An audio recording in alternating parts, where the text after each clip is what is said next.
So your song is so sick. You've added guitars, you've added synths, you've added keys, it has a bass, it has 50,000 vocal layers, it has every element you could possibly imagine, and it sounds great in theory. When you go to mix it down, it just becomes a swamp of noise. This really comes down to a couple of things I'm going to cover today, but this is really how do you truly mix a dense arrangement. I'm going to cover the top 3 tips that I found are super helpful. It may be more. I'll probably over deliver on this, but I'll talk about what makes the biggest difference when you're mixing a dense arrangement. So check out the song I'm working with that has everything you could ever imagine. Maybe I'll try, maybe I'll stick, maybe I'll write some pointless shit. Run it up high, covered in grit, fucking I'll die a narcissist.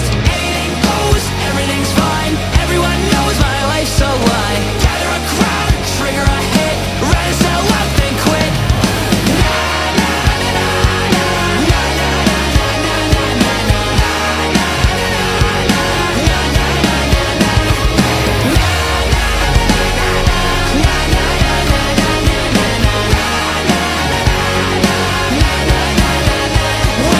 So as you can see, I have everything you could ever imagine. I have guitars, I have synths, I have leads, I have vocals, all that stuff. So I'm mainly on this video going to focus on how to blend together different pads and guitars and pianos, mainly instruments. I have another video I'm doing on vocals that's maybe out, maybe it's not, but this has to do with vocal production, how to blend vocals into a mix. There's tricks for that. Check out that video for this. Today I'm going to focus on the instruments though and how to actually blend that stuff into the mix. So let's just take a look. This is Sell Out off my album. This is the rock version. I made this song a long time ago, but I redid it as a rock version for this. So let's just listen to what we have going on here. So first off, we have our piano. Let's just focus on the post chorus because the post chorus really is the busiest section. So we have piano. I want to, for each of these examples, I'm going to show you where the EQ is sitting for all these, okay? That's the EQ. It's got a little bit of warmth, mostly in the high mids, right? Then we have this here. That's kind of just a melody, right? That's living in the top end. This is a lead element, so let's see where this is hitting. This is in the upper mids, not so much mid-range, you know? We did want this to be in the higher end. This is a powerful synth right here. So this is mostly, again, like high mids, right? Now we're crossing over into guitar territory, so let's take a look at the guitars. All right, those are some meaty guitars. Those are some meaty boys right there. So if we take a look at the guitar EQ, you know, it's mainly mids, a little bit of high mids, but mainly mids, you know? We got some lead guitars. The lead guitars, a little bit more in the upper mids, honestly. And then, of course, the bass. And the bass is mainly in the low end, a little bit of pick noise up here. Let's listen to this.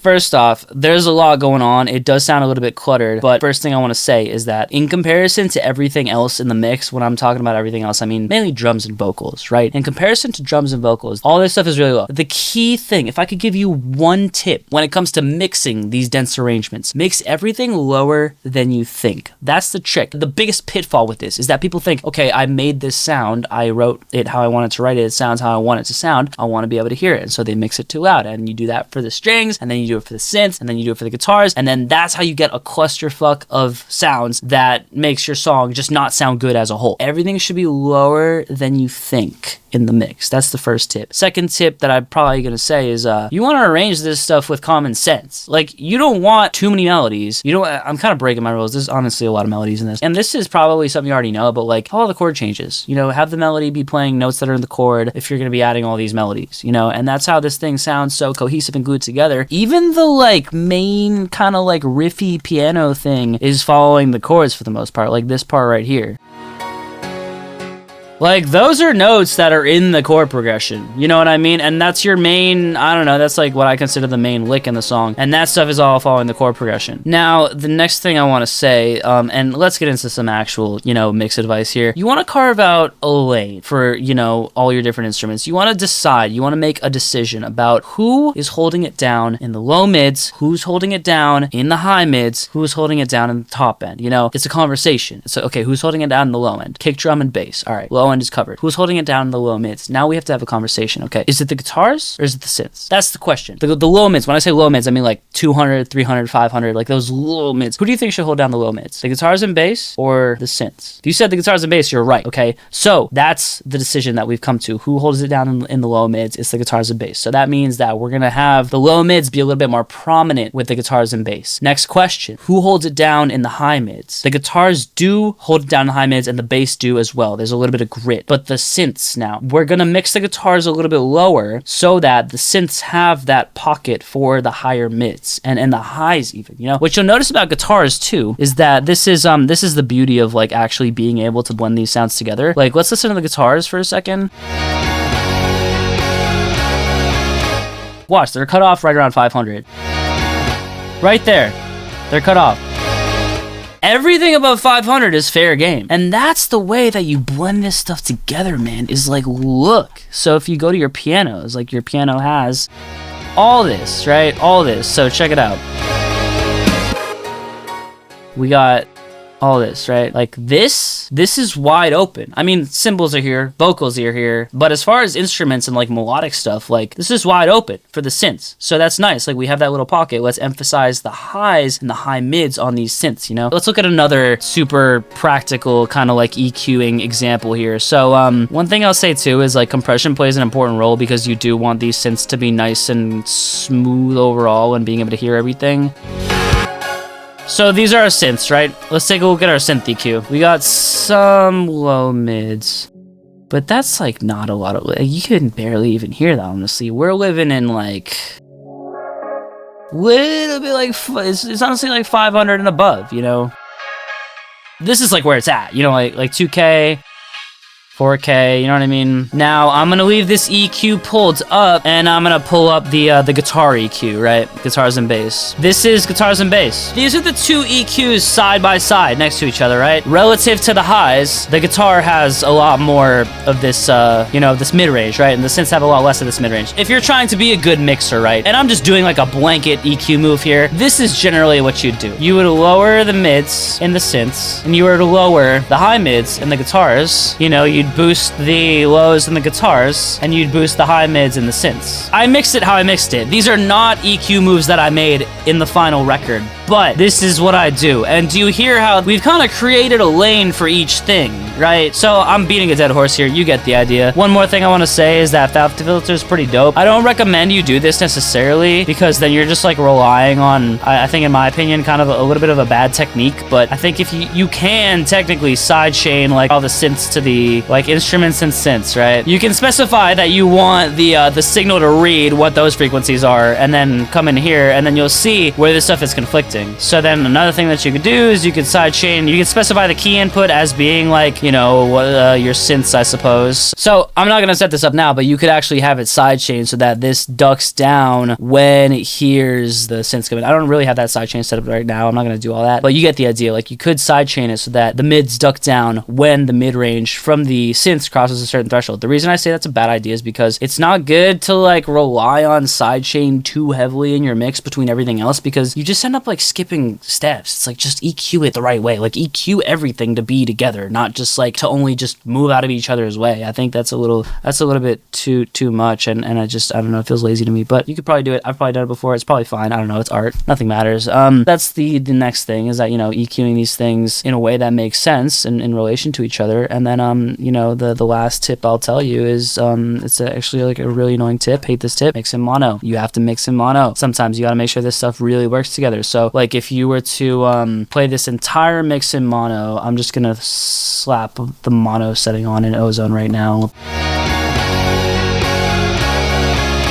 So you're not gonna hear any issues because I mixed this to perfection because I'm a mixing god. No, I'm kidding. Because I already mixed it, right?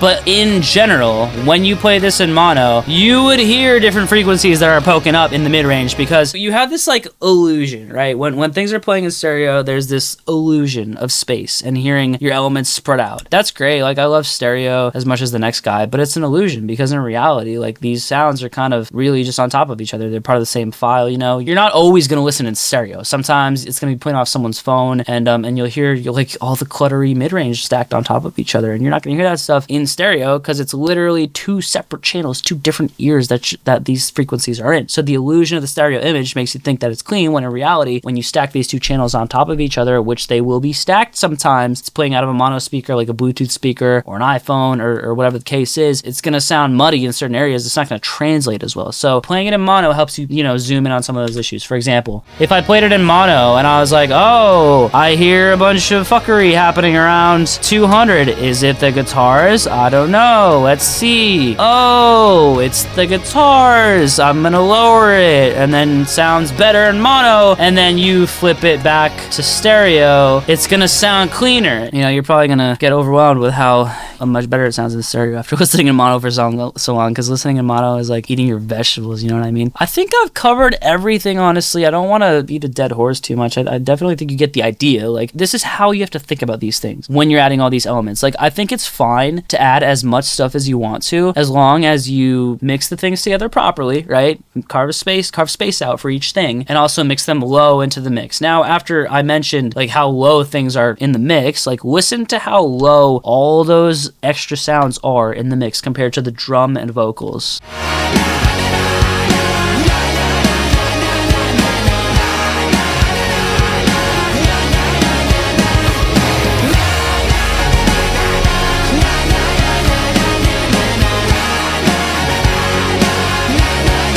If you've been watching these YouTube videos for a hot minute now, and no matter what you do, you can't get your mixes to a full 100%, maybe you're stuck at like 90%, I'd love to help you. I work with people hands-on, basically getting to the point where they can get that full 100% with their mixes, whatever reference they're going after, and diagnose your music and figure out what it needs without having to buy extra plugins or do a bunch of extra stuff. Usually what you need is just hands-on feedback, getting someone to point you in the right direction with all the little things that you might be missing to get your music to the level that you want. So if you feel like you'd benefit from something like that, click the link below. Don't hesitate to reach out. We'll chat, see if I can help. Looking forward to meeting you. Like, after all that manicuring and massaging and EQ work and finding the lane and mixing in mono, kick, snare, and vocal are still king. Kick, snare, and vocal are still at the top of that mix, and that honestly is the biggest reason why a lot of this works. That's really the biggest tip I have for you. If you're gonna go with dense arrangements, just mix everything low. You could have 100 elements. If they're mixed low enough, song could work. It's gonna be fine. Hope this was helpful. Send this to your friend who muddies up their mix from adding too many things so that they can finally get it right. Like, subscribe, comment if you have any questions. Very much appreciate you hanging out with me here and helping me continue to grow this channel. Check out the song Sell Out off the Glory album, and I'll see you next time.